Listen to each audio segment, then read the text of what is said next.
Coucou les amis, bienvenue sur ma chaîne. Aujourd'hui, je voudrais partager avec vous 3 habitudes qui vont vous aider à apprendre le français. Si vous êtes prêts, c'est parti. La première habitude, c'est de ne pas procrastiner. Un des tabous dans l'apprentissage du français, c'est la procrastination. On ne le répétera jamais assez. Mais un des meilleurs conseils qu'on puisse te donner, c'est de commencer ton apprentissage tout de suite. Et ne pas attendre 1 minute de plus. Parfois, on sent le stress, l'angoisse. C'est probablement parce qu'on passe trop de temps à penser à l'anxiété. Mais la meilleure solution à l'anxiété est de passer à l'action. Parfois, on pense que demain ou dans une semaine sera le meilleur jour.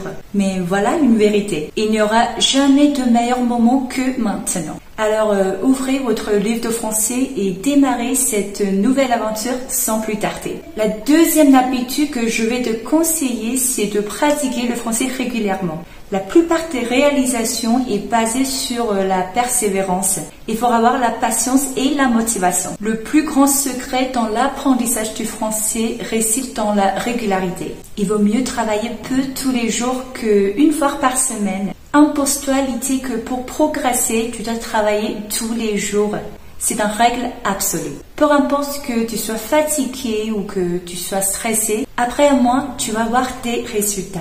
La troisième bonne habitude est d'apprendre des mots de liaison et des expressions utiles pour bien structurer tes propres phrases. Pour gagner en fluidité en français, lorsque tu participes à une conversation en français, il sera très utile d'avoir une base de vocabulaire qui te permet de bien expresser ton opinion. L'utilisation de ces mots de liaison ou des expressions, ça va t'aider à te sentir plus à l'aise. Et tu dois aussi faire un effort pour bien comprendre la structure de tes phrases, tes questions, la concordance des temps, l'utilisation de certaines prépositions, la prononciation, etc.